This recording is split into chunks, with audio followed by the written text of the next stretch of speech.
الحمد لله الحمد لله الذي هدانا لهذا وما كنا لنهتدي لولا أن هدانا الله والصلاة والسلام على من أرسله الله لتبليغ دينه للأنام وعلى آله وصحبه الكرام وجميع أمته العظام أما بعد قال الله تعالى فأعوذ بالله من الشيطان الرجيم بسم الله الرحمن الرحيم عما يتساءلون عن النبأ العظيم الذي هم فيه مختلفون صدق الله العظيم وقال رسول الله صلى الله عليه وسلم إنما الأعمال بالنيات وإنما لكل امرئ ما نوى صدق رسول الله صلى الله عليه وسلم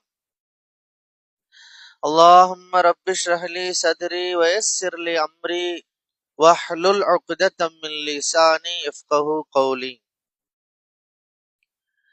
நம்மை படைத்தவனும் நாம் அடிபணிந்திட முற்றிலும் தகுந்தவனுமாகிய அல்லாஹ் ஒருவனுக்கே எல்லா புகழும்.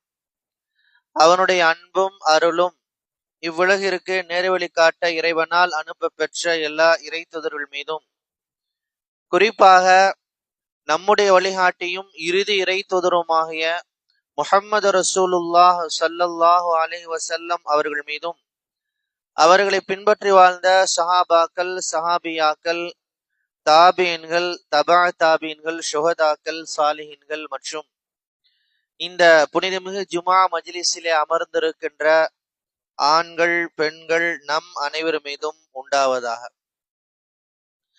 கண்ணியத்திற்கும் பெரும் மரியாதைக்கும் உரிய எல்லாம் அல்ல அல்லாஹுவின் நல்லடியார்களே, தாய்மார்களே, சகோதரிகளே, இஸ்லாம் இல்லை என்றால் என்ற தலைப்பில் மேலும் சில முக்கியமான கருத்துக்களை கூறும் பொருட்டு எனது வார்த்தைகளை ஆரம்பம் செய்கின்றேன்.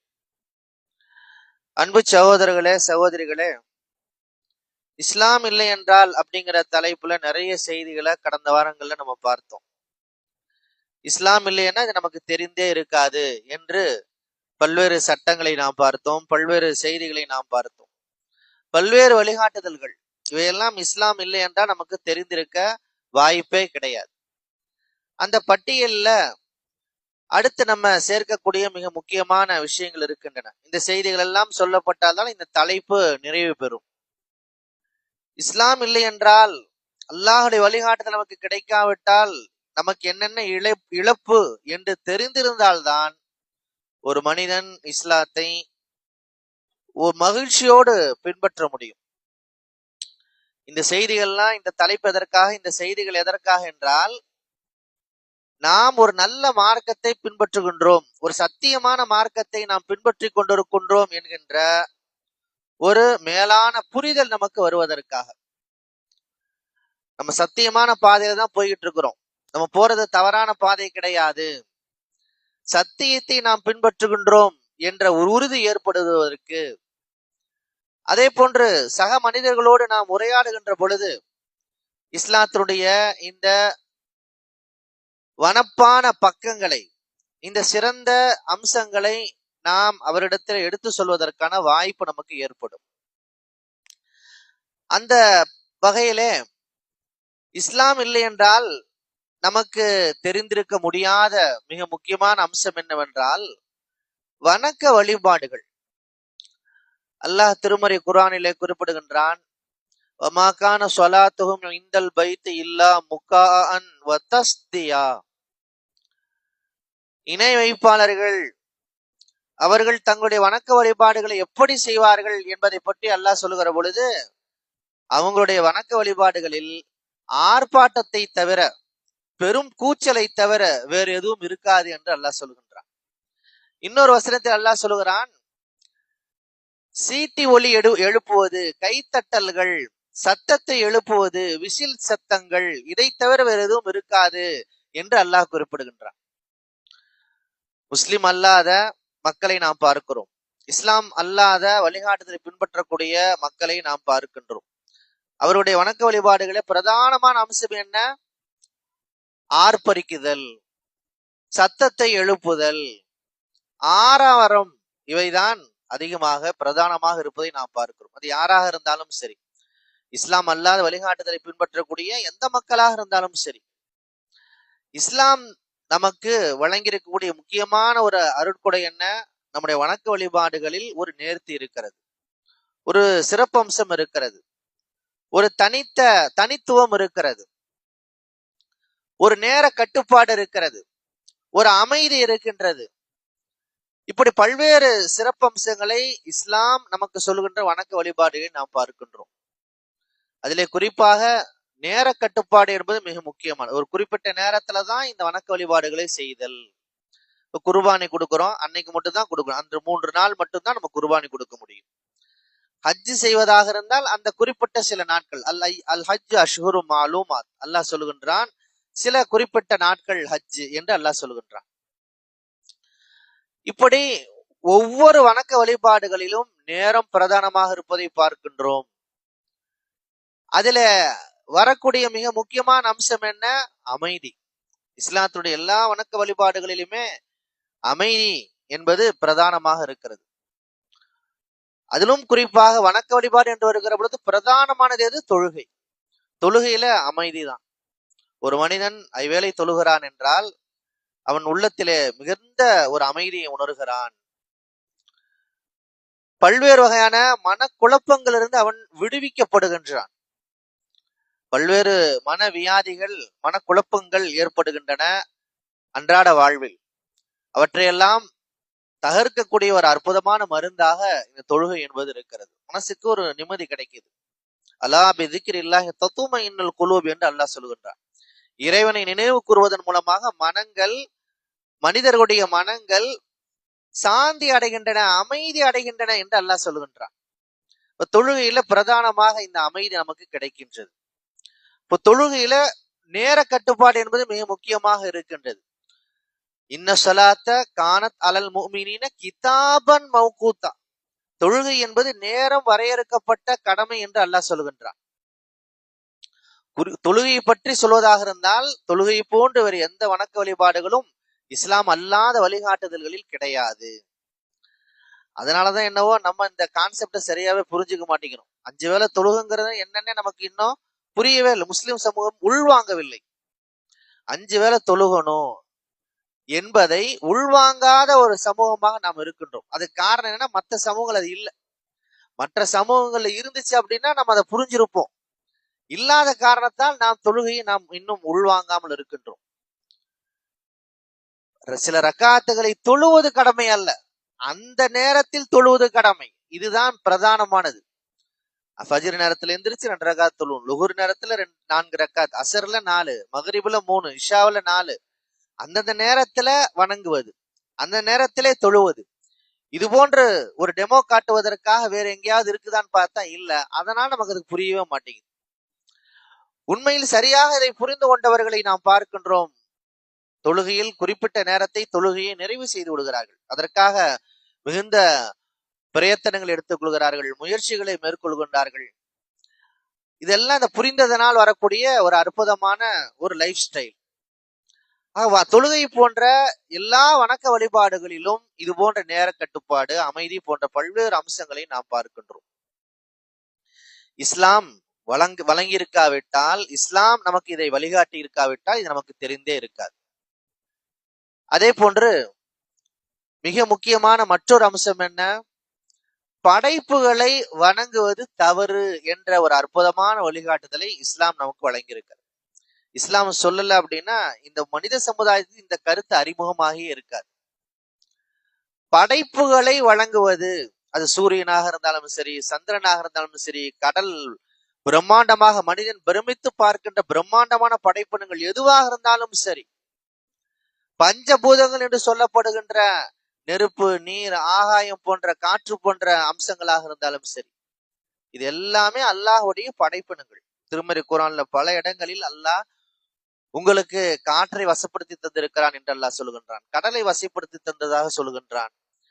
அல்லாஹ் தான் மழையை பொழிவிப்பதாக சொல்கின்றான். சூரியனை இறைவன் தான் படைத்ததாக சொல்கின்றான். இதெல்லாம் அல்லாஹ்வுடைய படைப்பினங்கள். பல சமயங்களிலே படைப்பினங்களை வணங்குதல் என்பது அதனுடைய உச்சகட்டத்தை அடைந்து சக மனிதர்களையே வணங்கக்கூடிய ஒரு கோரமான மோசமான நிலையையும் நாம் பார்க்கின்றோம். நம்மள மாதிரி ஒரு மனுஷன், அவனை கடவுள்னு சொல்றாங்க. பெண்ணும் பெரிய படித்தவர்கள், சாதாரண மக்கள் அல்ல, பெண்ணும் பெரிய படிப்பு படித்தவர்கள், பதவியில் இருப்பவர்கள், பெரும் பெரும் வசதி மிக்கவர்கள் எல்லாருமே சக மனிதனை கடவுள் என்று சொல்கிறார்கள், பூஜிக்கின்றார்கள், அவருடைய படத்தை வைத்து அவர் வணங்குகிறார்கள், சிலை வடித்து வணங்குகிறார்கள்.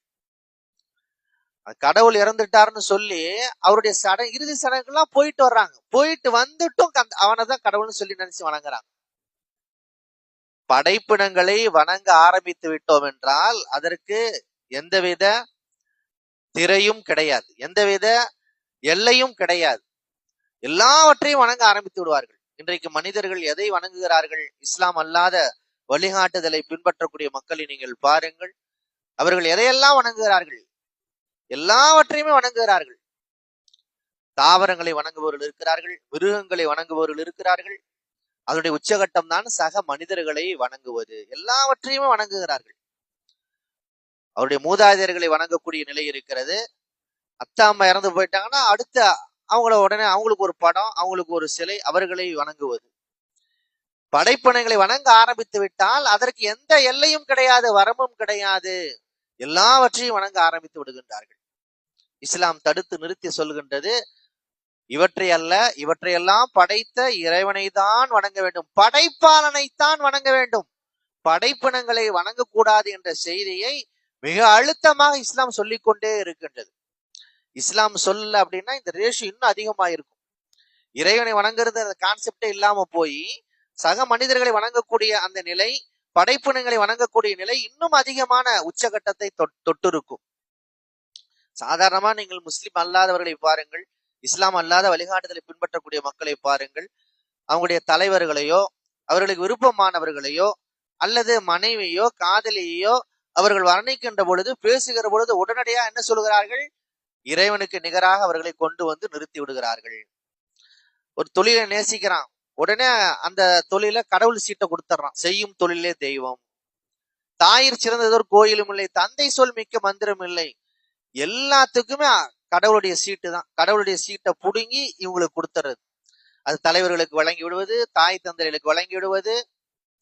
ஒரு மரியாதை என்று வருகிற பொழுது கடவுளுக்கு நிகராக அவர்களை வணங்கி விடுகின்ற அந்த நிலையை நாம் பார்க்கிறோம் என்றால் அதற்கு காரணம் என்ன? படைப்பினங்களை வணங்கக்கூடாது என்கின்ற அந்த புரிதல் அவர்களுக்கு இல்லை. இஸ்லாம் சொல்லி இருக்காவிட்டால் சக மனிதர்களை மட்டுமல்ல எல்லாவற்றையும் வணங்கக்கூடிய அந்த கோரமான ஆபத்து இன்னும் உச்சகட்டத்தை அடைந்திருக்கும். அதே போன்று மூன்றாவதாக இஸ்லாம் நமக்கு வழிகாட்டி இருக்காவிட்டால் என்ற அடிப்படையை நாம் பார்க்கின்ற பொழுது, வணக்க வழிபாடுகள் என்று வருகிற பொழுது உலகம் இதுவரையுமே இஸ்லாம் வருவதற்கு முன்பு, இஸ்லாம் சொல்வதற்கு முன்பு மக்கள் என்ன புரிஞ்சுக்கிட்டு இருந்தாங்க அப்படின்னா, ஆன்மீகம் அப்படின்னா உடலை வருத்தி கொள்வது, ஆன்மீகம் என்றால் இறைவனுக்கு பூஜை புனஸ்காரங்களை செய்வது. இஸ்லாம் தான் சொன்னது வணக்க வழிபாடுகளில் மற்றொரு கோணத்தை அறிமுகப்படுத்தி, அதுதான் பொருளாதாரத்தை செலவழிப்பது. பொருளாதாரத்தை வழங்குவது ஒரு வணக்கம் என்கின்ற ஒரு அற்புதமான ஒரு சிந்தனை இஸ்லாம் தான் நமக்கு வழங்கி இருக்கிறது. இன்றைக்கு உலகெங்கிலும் முஸ்லிம்கள் ஜகாத் வழங்குகிறார்கள், பல்வேறு வகையில் சதக்காக்களை, தான தர்மங்களை வழங்குகிறார்கள், நேர்ச்சைகளை செய்கிறார்கள், குர்பானிகளை வழங்குகிறார்கள். இதெல்லாம் பொருளாதார வணக்க வழிபாடுகள். உடலில் மட்டுமல்ல, உடல் ரீதியான வணக்க வழிபாடுகள் மட்டுமல்ல, பொருள் சார்ந்த வணக்க வழிபாடுகளும் இருக்கின்றன என்ற ஒரு பெரிய சித்தாந்தத்தை, ஒரு பெரிய கோட்பாட்டை இஸ்லாம் தான் நமக்கு வழங்கி இருக்கிறது.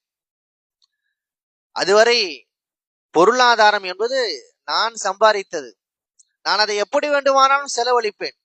பொருளாதாரத்தை இறைவனுடைய திருப்தியை பெறுவதற்கான ஒரு வழியாக பார்க்கின்ற அந்த பார்வை இல்லாமல் இருந்தது. இஸ்லாம் தான் இந்த பொருளாதாரத்தின் மூலமாகவும் நீ இறைவனுடைய நேசத்தை அடையலாம். அல்லாஹ் திருமறை குர்ஆனிலே குறிப்பிடுகிறான், அலா ஹுப்பிஹி யதீம வ அஸீரா. அல்லாஹ்வுடைய ஓப்பை பெறுவதற்காக, அல்லாஹ்வுடைய திருப்தியை பெறுவதற்காக ஏழைகளுக்கு, கைதிகளுக்கு, விதவைகளுக்கு அவர்கள் வழங்குவார்கள் என்று அல்லாஹ் குறிப்பிடுகின்றார். பயனாளிகள் யாருன்னு கேட்டா மனிதர்கள். ஆனால் யாருக்காக நாம் வழங்குகின்றோம் என்றால் இறைவனுக்காக, இறைவனுடைய பொருத்தத்திற்காக நாம் வழங்குகின்றோம். இப்ப உடலால் மட்டுமல்ல, நம்முடைய பொருளாதாரத்தின் மூலமாகவும், நம்முடைய காசு பணத்தின் மூலமாகவும், நம்முடைய சொத்துக்கள் மூலமாகவும் நாம் இறைவனுடைய திருப்தியை பெறலாம், வணக்க வழிபாடுகளாக அதை மாற்றிக்கொள்ளலாம் என்கின்ற ஒரு பெரிய சிந்தனை இஸ்லாம் நமக்கு வழங்கி இருக்கிறது. அதனாலதான் உலகம் முழுவதும் நீங்க பாருங்க, வேற எங்கேயுமே பார்க்க முடியாது, அல்லாஹ்விற்காக வக்ஃபு செய்வது, வக்ஃபு சொத்துக்களை நாம் பார்க்கின்றோம். இன்றைக்கு வகுப்புவாதிகள் வக்ஃபு சொத்திலே மிகப்பெரிய அளவிலே கவனம் செலுத்தி கொண்டிருக்கிறார்கள். சட்ட ரீதியாக அதை அபகரிக்கக்கூடிய, திருடுவதற்கான ஒரு வாய்ப்பை இன்றைக்கு முனைப்போடு அவர்கள் செய்து கொண்டிருக்கிறார்கள். உண்மையில் வக்ஃபு என்பது என்ன? ஒரு சொத்து அரசுக்கு சொந்தமாக இருக்கிறது. அரசிற்கு ஒரு சொத்து சொந்தமாக இருக்கிறது என்பதை விடவும் அதிகமான ஒரு உயர்ந்த தரத்தில் இருப்பதுதான் இறைவனுக்கு சொந்தமானது. ஒரு சொத்து அரசாங்கத்துக்கு இருக்கு அப்படின்னா, அந்த அரசு நினைத்தால் அந்த சொத்துக்களை விற்கலாம். இன்றைக்கு நிறைய பொதுத்துறை நிறுவனங்களை அரசு விற்கிறது. ஒரு அரசு தன்னுடைய சொத்துக்களை விற்கிறது. ஆனால் இதே வக்ஃபு சொத்தாக இருந்தால் அரசு நினைத்தாலுமே அதை விற்பனை செய்ய முடியாது. இந்த வகுப்புவாதிகள் இதை புரிந்து கொள்வதில்லை. வக்ஃபு சொத்து என்பது அது தேசியமயமாக்கப்பட வேண்டும், அரசிற்கு சொந்தமாக வேண்டும் என்று நினைக்கின்றார்கள்.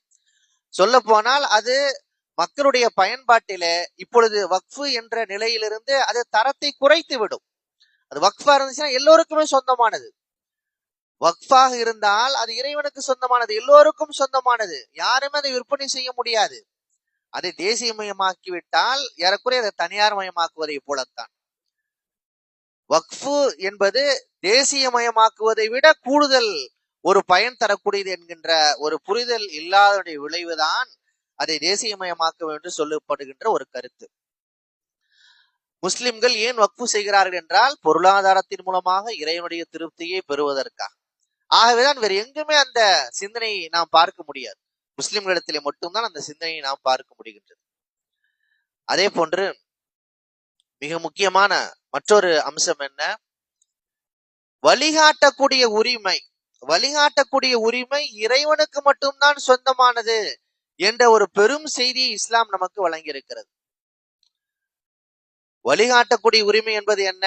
ஒரு மனுஷன் எப்படி இருக்கணும், எப்படி வாழணும், எது செய்யணும், எது செய்யக்கூடாது, அவனுடைய எல்லா வகையான வாழ்க்கையினுடைய எல்லா வகையான அம்சங்கள், அது அரசியலாக இருக்கலாம், பொருளாதாரமா இருக்கலாம், ஒரு மனிதன் இப்படித்தான் நடந்து கொள்ள வேண்டும் என்று வழிகாட்டக்கூடிய உரிமை இறைவனை சார்ந்தது என்று இஸ்லாம் சொல்லுகிறது.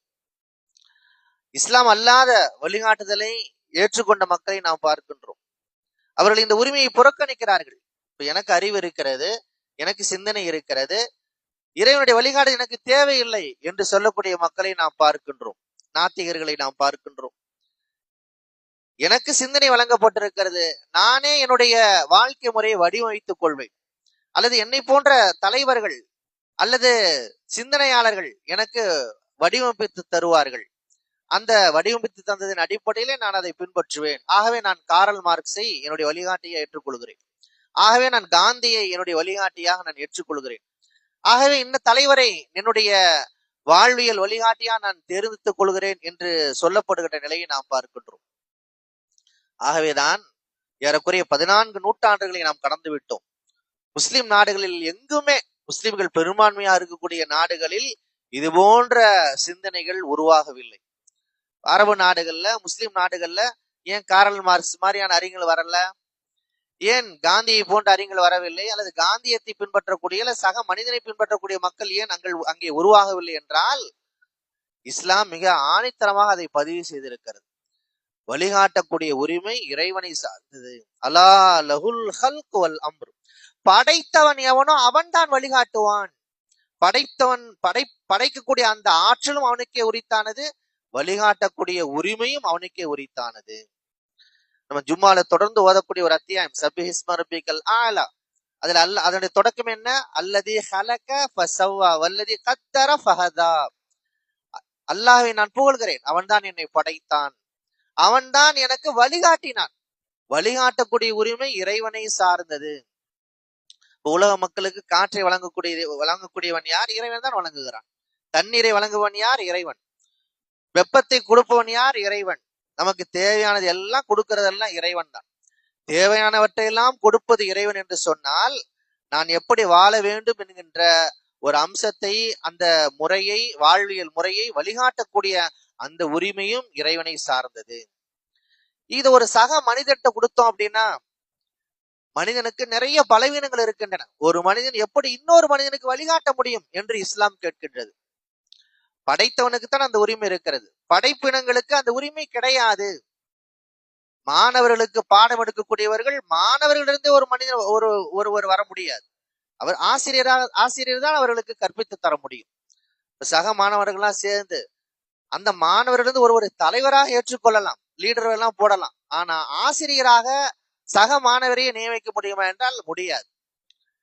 மனிதர்கள் எல்லோரும் பலவீனம் மிக்கவர்கள், எல்லோருக்கும் அந்த பலவீனம் இருக்கிறது. ஒரு மனிதன் தனக்குத்தானே எப்படி வழிகாட்ட முடியாதோ அதே போல மற்றவனுக்கும் அவன் வழிகாட்ட முடியாது. இந்த புரிதலை இஸ்லாம் வழங்கிய காரணத்தால் தான் இஸ்லாமிய நாடுகளில் இது போன்ற கருத்துருவாக்கம் ஏற்படவில்லை. முஸ்லிம் அல்லாத மக்களிடமிருந்துதான் இது போன்ற சிந்தனை உருவாகிறது. அதே போன்று மதம் வேறு அரசியல் வேறு என்கின்ற கருத்தாக்கங்கள் எல்லாம் முஸ்லிம் அல்லாத நாடுகளிலிருந்து உருவானவை. அதற்கு காரணம் என்ன? வழிகாட்டக்கூடிய உரிமை இறைவனை சார்ந்தது என்ற அந்த கருத்தை ஏற்றுக்கொள்ளாத காரணத்தினால்தான். மிகப்பெரிய புரட்சி 17வது நூற்றாண்டிலே உருவானது. சீசருக்கு கொடுக்க வேண்டியது சீசருக்கு கொடுங்கள், ஜீசஸுக்கு கொடுக்க வேண்டியது ஜீசஸுக்கு கொடுங்கள் என்ற அந்த கருத்துருவாக்கம் இதன் அடிப்படையில் தான் உருவானது. மதம் அரசியலில் தலையிடக்கூடாது, அரசியல் வேறு மதம் வேறு, இதெல்லாம் ஏன் உருவாகிறது என்றால் வழிகாட்டக்கூடிய உரிமை இறைவனை சார்ந்தது என்ற புரிதல் இல்லாததுதான். இஸ்லாம் மட்டும் இந்த கருத்தை நமக்கு சொல்லி இருக்காவிட்டால் முஸ்லிம் இடத்திலும் இந்த கருத்து வந்திருக்கும், எல்லோரிடத்திலும் இந்த கருத்து வந்திருக்கும். இறைவனை நாம் ஒதுங்கி வைத்திருப்போம். இறைவன் படைச்சாச்சா, நமக்கு தேவையானதெல்லாம் கொடுக்கிறியா என்ற அடிப்படையில ஒதுக்கி வைத்திருப்போம். இறைவனுக்கு எந்த ஆற்றலும் இல்லாமல் போய்விடும். இறைவன் நம்மை படைத்தான், நமக்கு தேவையானவற்றை எல்லாம் செய்து கொடுக்கிறான். ஆகவே நான் எப்படி வாழ வேண்டும் என்ற அந்த வழிகாட்டக்கூடிய அந்த உரிமையும் இறைவனை சார்ந்தது என்கின்ற ஒரு பெரும் சிந்தனையை இஸ்லாம் தான் நமக்கு வழங்கி இருக்கிறது. அதே போன்று இறுதியாக மரணத்திற்கு பிறகு என்ன நடக்கும், மரணத்திற்கு பிறகு என்ன ஏற்படும் என்கின்ற விஷயங்களிலே மிகப்பெரிய கருத்து வேறுபாடுகளை நாம் பார்க்கிறோம். திருமறை குர்ஆனில் அல்லாஹ் இப்படி பதிவு செய்கிறான், அம்ம யத்தஸாஅலூன் அனின் நபையில் அதீம் அல்லதி ஹும் ஃபீ முக்தலிஃபுன். மரணத்திற்கு பிறகு என்ன ஏற்படுங்கிறத குறித்த அந்த கருத்து வேறுபாடு எல்லா காலகட்டத்திலுமே இருந்திருக்கிறது. நபி ஸல்லல்லாஹு அலைஹி வஸல்லம் அவர்கள் இந்த செய்தியை சொல்கிற பொழுது அந்த மக்கா இணைவு போராட்டத்தில் அந்த கருத்து வேறுபாடு இருக்கிறது. மரணத்திற்கு பிறகு எதுவுமே கிடையாது, அல்லது 7 ஜென்மங்கள், இன்றைக்கு பெரும்பான்மை மக்கள் நம்புவதை போல் 7 ஜென்மங்கள், அதுலயும் கருத்து வேறுபாடு இருக்கிறது. அந்த இது எத்தனாவது ஜென்மம், இது முதல் ஜென்மமா 2வது ஜென்மம், அதுலயும் கருத்து வேறுபாடு இருக்கிறது. இஸ்லாம் தான் மிக தெளிவாக ஒன்றை சொல்லுகிறது, மீண்டும் நீங்கள் எழுப்பப்படுவீர்கள், விசாரிக்கப்படுவீர்கள், பரிசு அல்லது தண்டனை வழங்கப்படும், இதுதான் மறுமை சிந்தனை என்று இஸ்லாம் மிகச் சிறந்த முறையில இந்த ஆகிரத்துடைய சிந்தனையை நமக்கு சொல்லுகிறது, மறுமை கோட்பாட்டை சொல்லுகின்றது. வேறு எந்த இஸ்லாம் அல்லாத வழிகாட்டத்தை பின்பற்றுபவரிடத்திலும் இது போன்ற ஒரு தெளிவான சிந்தனை என்பது கிடையாது. பல சமயங்கள் அதை பத்தி அவங்க பேசவே மாட்டாங்க, அப்படியே பேசினாலும் மிகப்பெரிய கருத்து வேறுபாடு, ஒரு ஒத்த கருத்தே இருக்காது, ஒவ்வொருத்தரும் ஒவ்வொரு விதமா சொல்லுவாங்க. ஆனால் இஸ்லாம் மிக தெளிவாக அதனுடைய காட்சிகளை எல்லாம் நமக்கு பதிவு செய்கின்றது. மன்னரை வாழ்க்கை என்பது என்ன, எழுப்பப்படுகின்ற அந்த மாஷர் மைதானத்துடைய நிலை என்ன, அதே போன்று விசாரிக்கப்படக்கூடிய அந்த நாளிலே எப்படியெல்லாம் இறைவன் நம்மை நடத்துவான், சொர்க்கம் எப்படி இருக்கும், நரகம் எப்படி இருக்கும், இப்படி பல்வேறு அம்சங்களை எல்லாம் மிகச் சிறந்த முறையிலே நமக்கு சொல்கின்றது. இஸ்லாம் சொல்லாவிட்டால் இந்த மறுமை சிந்தனை நமக்கு தெரிந்திருக்காது. இன்னமும் மக்கள் அதிலே மிகப்பெரிய குழப்பத்தை நோக்கி சென்று கொண்டே இருந்திருப்பார்கள். உண்மையில் இதற்காகத்தான் நபிமார்கள் அனுப்பப்பட்டார்கள். நாம் இந்த செய்தியை அழுத்தமாக புரிந்து கொள்ள வேண்டும். நபிமார்கள் ஏன் அனுப்பப்பட்டார்கள்? ஒரு தனி மனிதனோ அல்லது பல மனிதர்கள் சேர்ந்து ஒரு குழுவோ எதை ஆய்வு செய்தாலும் கண்டுபிடிக்க முடியாதோ, எதை சிந்தித்தாலும் கண்டுபிடிக்க முடியாதோ அந்த விஷயத்தை கவனப்படுத்துவதற்குத்தான் நபிமார்கள் அனுப்பப்பட்டார்கள். நம்ம யோசிச்சு பார்க்கிறோம், நபிமார்கள் ஏன் விஞ்ஞானிகளாக அனுப்பப்படவில்லை? ஒரு நபி வர்றாரு, ஒரு மின்சாரம் கண்டுபிடிக்கிறார் அப்படின்னா மக்கள் அவர்களை நோக்கி வேகமாக சென்றிருப்பார்கள். ஒரு நபி வர்றாரு, அவர் ஒரு அணு ஆயுதத்தை தயார் செய்கிறார் என்றால் மக்கள் அவரை நோக்கி ஓடி வந்திருப்பார்கள். ஆனால் நபிமார்கள் அதற்காக வரவில்லை. ஏனென்றால் இதை சக மனிதர்களே ஆய்வு செய்து அதை கண்டுபிடித்து விட முடியும். ஆனால் மரணத்திற்கு பிறகு என்ன ஆகும், என்னுடைய நிலை என்ன, நான் எங்கே செல்ல போகின்றேன், இறைவனுடைய மிகப்பெரிய அந்த திட்டமிடுதல் என்ன என்பதையெல்லாம் ஒரு மனிதன் ஆய்வு செய்கிற பொழுது நிச்சயம் அவன் தெரிய முடியாது, அறிய முடியாது. ஆகவேதான் அறியாத ஒன்றை, தெரிந்து கொள்ள முடியாத ஒரு விஷயத்தை போதிப்பதற்குத்தான் நபிமார்கள் அனுப்பப்பட்டார்கள். ஆகவேதான் நபிமார்கள் இந்த விஷயத்தை தான் சொன்னார்கள், மறுமையை பற்றித்தான் அவர்கள் எச்சரித்தார்கள். சொல்ல போனால் உலக வசதிகளை மையப்படுத்தி மக்களை அழைத்திருந்தால் மக்கள் இன்னும் வேகமாக திரண்டு வந்திருப்பார்கள். ஆனால் அவற்றையெல்லாம் நபிமார்கள் செய்யவில்லை. அந்த நோக்கங்களுக்காக நபிமார்கள் அனுப்பப்படவில்லை. மறுமையை போதிப்பதற்காக, நினைவூட்டுவதற்காகத்தான் நபிமார்கள் அனுப்பப்பட்டார்கள். ஆகவேதான் அந்த கான்செப்ட சொல்றதோட நபிமாருடைய பணி முடிஞ்சிருச்சு. இறைவன் யாரையுமே அங்கே கட்டாயப்படுத்தவில்லை, நிர்பந்தப்படுத்தவில்லை. இது மாதிரியான ஒரு செய்தி இருக்கிறது, என்னுடைய பிளானிங் இப்படி இருக்குது என்று இறைவன் தன்னுடைய இது தூதர்கள் மூலமாக போதித்து அந்த போதனையை போதனையாக விட்டு சென்று விட்டார்கள். அது ஒரு கான்செப்ட், அது ஒரு தியரி. இதை நீங்கள் நம்புங்கள், நம்பினால் உங்களுக்கு சோனம் உண்டு, இல்லை என்றால் நீங்கள் நஷ்டமடைவீர்கள் என்று ஒரு எச்சரிக்கையோடு அதை முடித்து கொண்டார்கள். நபிமார்கள் எச்சரிக்கையோடு முடித்து கொண்டார்கள். திருக்குறான்ல பல இடங்கள் நம்ம பார்க்கிறோமா, அலைனா இல்லல் பலாக், எடுத்து சொல்வதை தவிர உங்கள் மீது வேறு எந்த கடமையும் கிடையாது, உங்களை கட்டாயப்படுத்த நிர்பந்தப்படுத்துறது எதுவுமே கிடையாது. இது இறைவனுடைய பிளான். இந்த பிளானை நீங்க ஏத்துக்கிறீங்களா இல்லையா, இது இறைவனுடைய திட்டமிடல், இந்த திட்டமிடலை நீங்க ஏற்றுக்கொள்கிறீர்களா இல்லையா, நம்பினால் உங்களுக்கு பலன், இல்லாவிட்டால் மிகப்பெரிய நஷ்டம் என்று எச்சரிப்பதோடு திருக்குரான் நின்று விட்டது. இஸ்லாம் இந்த சிந்தனை நமக்கு சொல்லி இருக்காவிட்டால் இந்த மறுமை சிந்தனை நமக்கு வந்திருக்காது. இப்படி பல்வேறு அம்சங்கள் இஸ்லாம் இல்லை என்றால் நமக்கு தெரிந்திருக்காது, புரிந்திருக்காது என்கின்ற வகையில ஏராளமான செய்திகளை நாம் பார்த்தோம். இந்த செய்திகள் அடிப்படையில் இஸ்லாத்தை நாம் இன்னும் ஆழமாக நேசிக்க வேண்டும், இஸ்லாத்தை இன்னும் நாம் ஆழமாக கடைபிடிக்க வேண்டும், இஸ்லாத்தை இன்னும் நாம் ஆழமாக மற்ற மக்களிடத்திலே பிரச்சாரம் செய்ய வேண்டும். எல்லாம் அல்லாஹ் அத்தகைய ஒரு நல்ல வாய்ப்பை நம் அனைவருக்கும் வழங்க வேண்டும் என்று துஆ செய்து இந்த அளவிலே நிறைவு செய்துள்ளேன். بارك الله لنا ولكم في القرآن العظيم ونفعنا وإياكم بالآيات والذكر الحكيم إنه تعالى جواد كريم ملك قديم بر رؤوف رحيم ورب حليم.